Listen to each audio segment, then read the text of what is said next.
मेरा एक प्रश्न था कि दूध मांसाहार में आता है कि वेजिटेरियन में आता है, क्योंकि वो भी मतलब गाय या भैंस के पेट से ही आता है, तो वो भी पेट तो मांस से ही बना हुआ है, उसी चीज़ें से छू के निकल रही है वो चीज़। भाई पेट से आया है तो ये मांस कैसे हो जाएगा? जैसे अभी मतलब ग्रेवी की बात कर रहे थे कि वो ग्रेवी खाते हैं, वो मांस से छुआ ही रहता है, मांस तो नहीं खा रहे। वैसे ही दूध भी तो पेट से ही निकल रहा है, मांस। हाँ तो दूध भी तो पकाया जाता है, उसका भी तो संस्कार होगा, शुद्ध हो गया, उसका भी तो पकाया गया। तो मतलब जब तक पका नहीं तो वो नॉन वेज ना उसको नॉन वेज नहीं। दूध को अमृत की उपमा दी गई है। गाय का जो दूध है वो पीने के लिए ही ईश्वर ने बनाया है। भगवान कृष्ण ने भी गाय का दूध पिया, वो मांस नहीं है, वो गाय के भीतर एक प्रकार का प्रोसेस है। देखो तो अगर कोई बकरी का दूध पिए तो नहीं, बकरी का दूध भी पीते हैं लोग, वो भी शुद्ध है। गाय को तो जैसे माता मानते हैं तो वो तो समझ में आता है कि उस रूप में वो सेक्स हो गया। हाँ। लेकिन कोई अगर बकरे का पीता है या किसी बकरे और- कहाँ दूध देते हैं? बकरी का बकरी या भैंस किसी भी। हाँ तो बकरी का भी दूध पीते हैं ना, इसमें पीने दूध से क्या दिक्कत है? मतलब आता है जैसे पेट से ही आपका ये कहना है कि बकरी को गाय को माता कहते हैं तो बकरी को माता क्यों नहीं कहते? ये प्रश्न है। ये प्रश्न नहीं है। हाँ। जैसे मतलब देखो बात तो ये है, पेट से ही आता है। अच्छा देखो, चारा तो सब खाते हैं, जैसे रोटी दाल तो आपकी माँ भी खाती है, रोटी दाल तो आप भी खाते हैं, पर बच्चा पैदा करने की क्षमता ईश्वर ने स्त्रियों को दी है, पुरुषों को नहीं दी। हाँ या ना? उसी तरह से भाई साहब का बहुत अच्छा सवाल है। भाई साहब ने पूछा है पहले कि कौन सा मजहब है जो मासूम जानवरों का कत्ल करने की इजाज़त देता है। फिर उसने कहा कि इस्लाम में आप जानवर का कत्ल करते हैं, आप नॉनवेज खाते हैं, हिंदू धर्म में इसकी मुमानियत है। आपका सवाल है कौन सा मजहब। पहले मैं इस्लाम का जिक्र करूँगा, बाद में इंशाअल्लाह दिगर मजहब का भी जिक्र करूँगा। जहाँ तक कि इस्लाम का सवाल है, एक मुसलमान बहुत अच्छा मुसलमान रह सकता है प्योर वेजिटेरियन बन के भी। इस्लाम में ज़रूरी नहीं है कि आपको नॉनवेज खाना चाहिए, फ़र्ज नहीं है। और आप जानते हैं कि ये हमारा दूसरा कॉन्फ्रेंस है इस बड़े मैदान में, सुमैया ग्राउंड में। लास्ट ईयर ये सुमैया ट्रस्ट है, माशाल्लाह बहुत अच्छे लोग हैं। एक हफ्ता पहले कॉन्फ्रेंस के पहले कहा कि हम नॉनवेज में नहीं मानते, आप नॉनवेज इस मैदान पे सर्व नहीं कर सकते। हमने कहा कि हम 9 महीने पहले बुक कर चुके हैं, एक हफ्ते पहले आप बोलते ऑलरेडी स्टॉल दे चुके, ये नामुमकिन है। तो उनने अल्हम्दुलिल्लाह सुम्मा अल्हम्दुलिल्लाह हमारी बात रखी और लास्ट ईयर हमें नॉनवेज खाने की इजाज़त दी। इस साल जब हमने बुकिंग की, पहले शर्त लगाई कि इस मैदान में नॉनवेज सर्व नहीं होगा। हमने कहा ये आपका ख्याल है, हम आपके ख्याल की इज्जत करते हैं, क्योंकि इस्लाम में नॉनवेज खाना फ़र्ज नहीं है। इसीलिए आप देखेंगे फूड कोर्ट में भी नॉनवेज सर्व नहीं कर रहे। हमारे जो मुकर्रिरीन हैं, इस्लाम के विद्वान हैं, उनको भी हमने कहा, हमने माजरत चाही कि इस ग्राउंड पे हम आपको नॉनवेज नहीं सर्व करेंगे, क्योंकि ये मुसलमान की ज़बान है। हम जब ज़बान देते हैं उसका पालन करते हैं।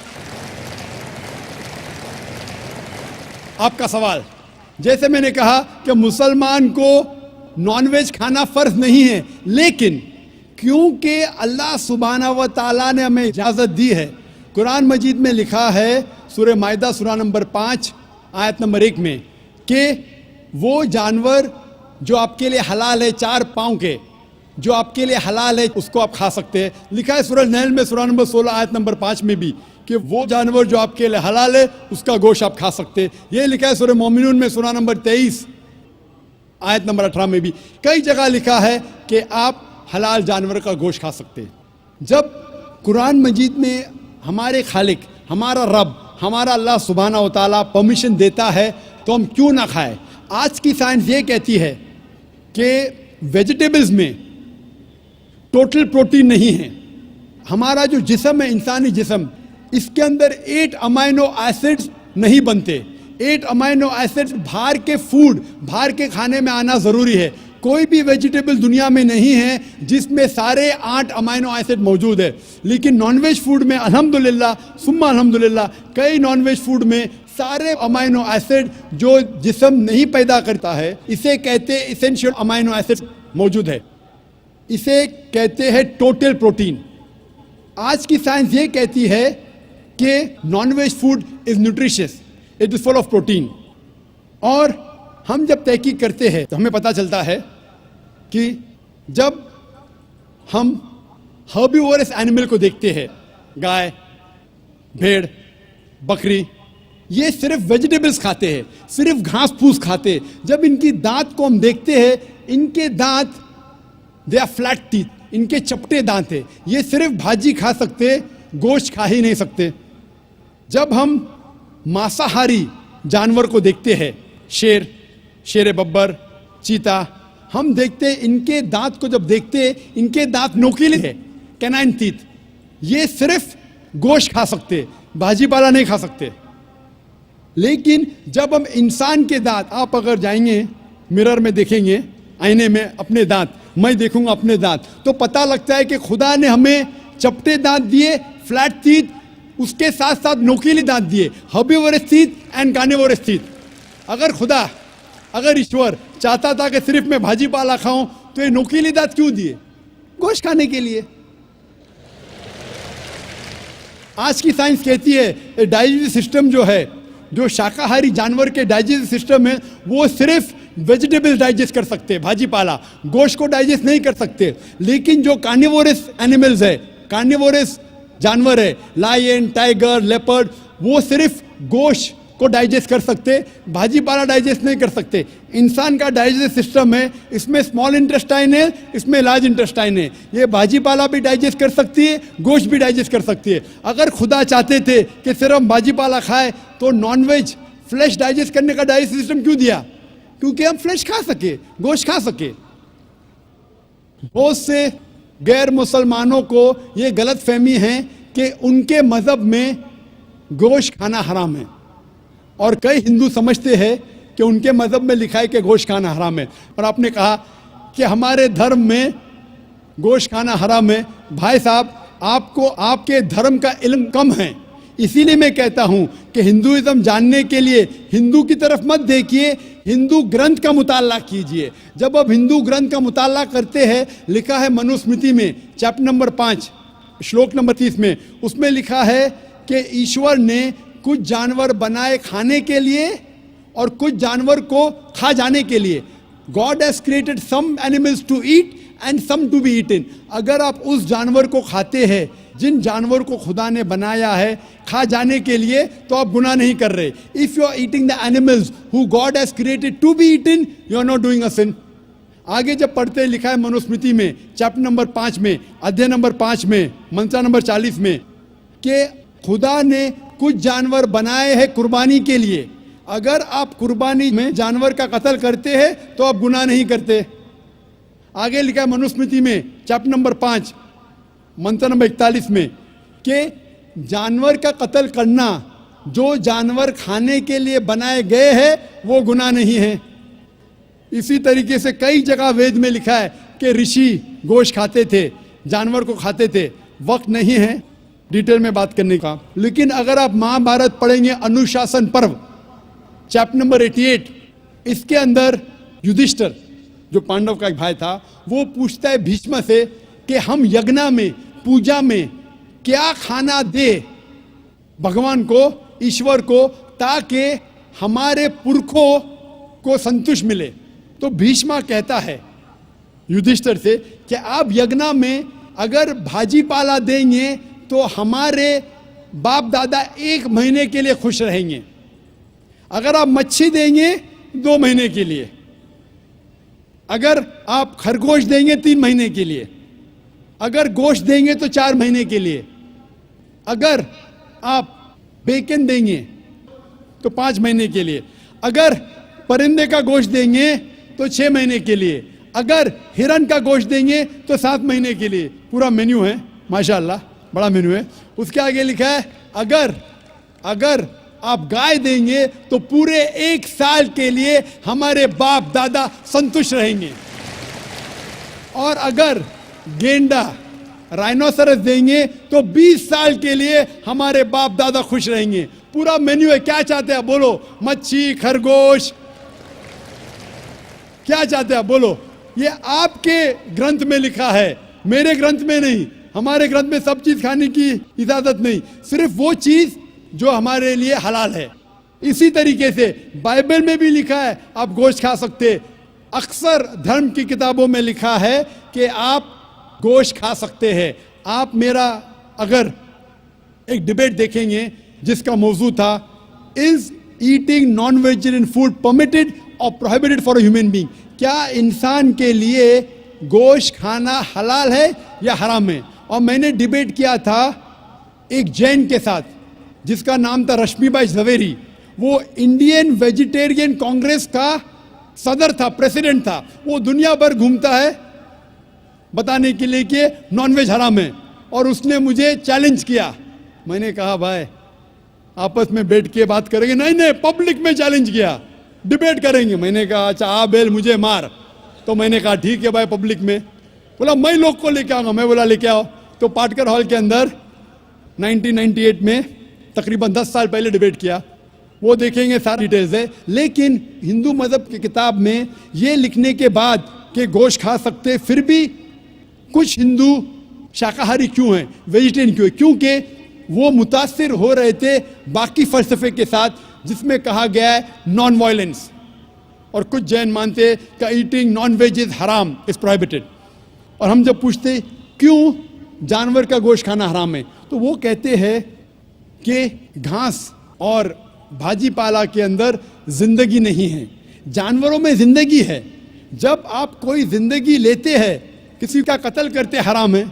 आज साइंस तरक्की करने के बाद पता चलता है कि वेजिटेबल्स में भी जान है, भाजी पाला में भी जान है, तो वो ज़रा अपनी फिलॉसफी को तब्दील करते।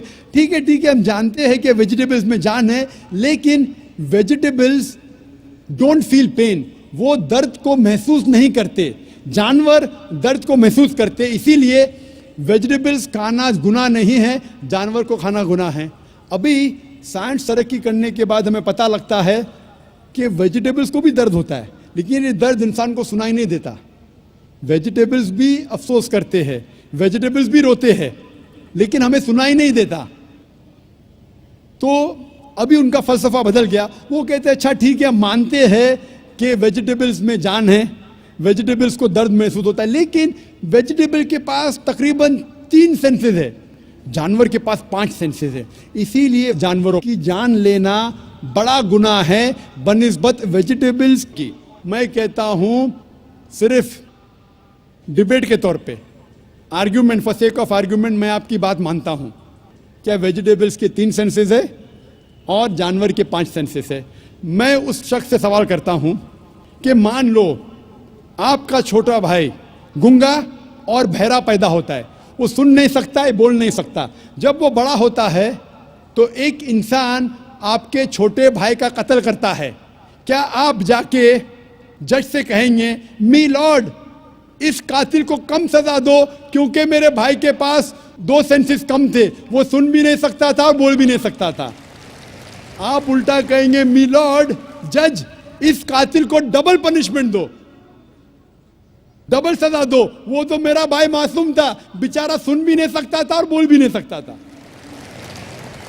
इस्लाम में 2 सेंसेस कम या ज्यादा के वजह से कोई खाना हराम या हलाल नहीं होता है। जो चीज आपके लिए तैयब है वो आप खा सकते हैं। इसी तरीके से कई वजह। लेकिन अगर कोई नॉन मुस्लिम मुझसे ये कहता है कि मैं वेजिटेरियन हूं, मुझे कोई गिला शिकवा नहीं, आपको नॉनवेज पसंद नहीं है आप मत खाइए, लेकिन कोई नॉन मुस्लिम, कोई गैर मुसलमान, कोई हिंदू मुझसे कहता है कि आप जानवरों का कत्ल करते हैं वो गुनाह है, तो मैं उनसे कहता हूं इस बात को मैं तस्लीम नहीं करता हूं। आप अगर गोश्त नहीं खाना चाहते हैं, मैं आपसे खुश हूं। अगर हिंदुस्तान में सब गैर मुस्लिम गोश्त खाने लगेंगे तो गोश्त का भाव बढ़ जाएगा। तो मुझे कोई गिला शिकवा नहीं अगर गैर मुस्लिम गोश्त नहीं खाते, लेकिन अगर मुझसे कहते हैं कि गोश्त खाना गुनाह है तो मैं ये जवाब देता हूं। अभी आपको संतुष्ट हो चुका होगा कि साइंस के मुताबिक, आपके मजहब की किताब के मुताबिक, कुरान के मुताबिक गोश्त खाने की इजाज़त है सारे इंसान को। Hope the answer the question.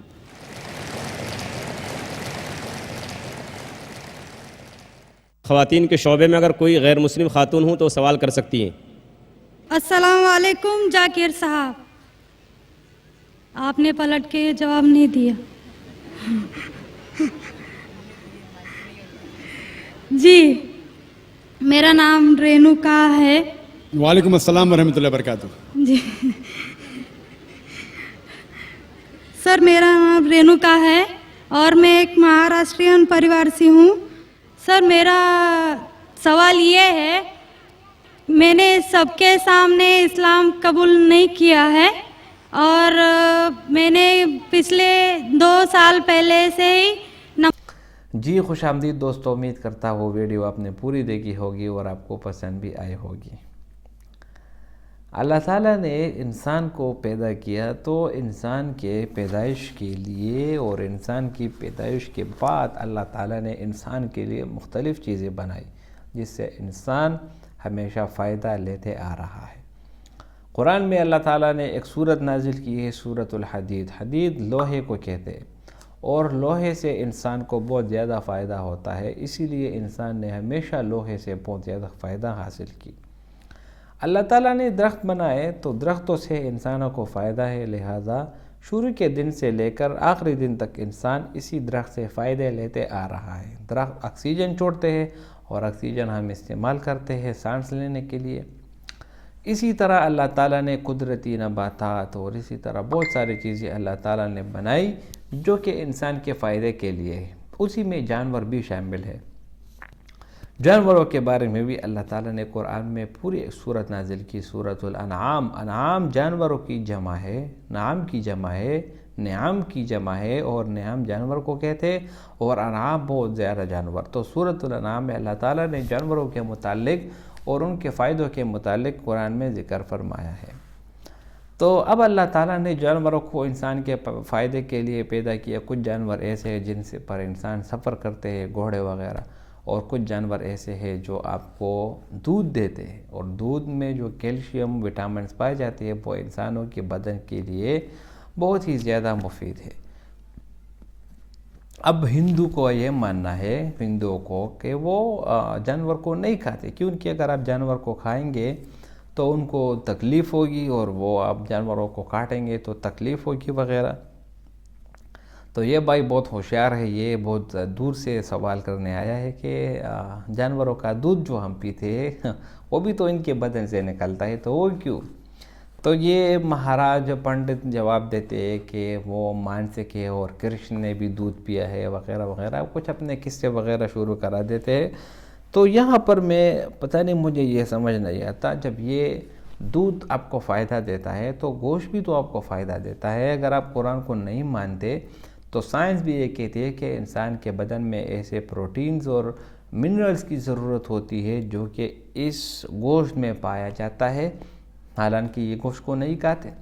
तो ये सारे अकल से खाली लोग ये कभी कुछ बातें कभी दूसरी बातें। तो वीडियो बनाने का मकसद ये है कि आखिरकार ये इस बात पर आ ही गए कि दूध इंसान के फ़ायदे के लिए है। तो जब दूध आपके फ़ायदे के लिए है तो वही दूध देने वाली जो गाय है वो भी आपके फ़ायदे के लिए, उसका गोश्त भी आपका फ़ायदा देता है। लेकिन पता नहीं ये लोग नहीं खाते, इनको कबक आएगी वगैरह वगैरह। उम्मीद करता हूँ वीडियो आपको पसंद आई होगी। अगर वीडियो आपको पसंद आए तो इस चैनल को सब्सक्राइब करें। बहुत शुक्रिया।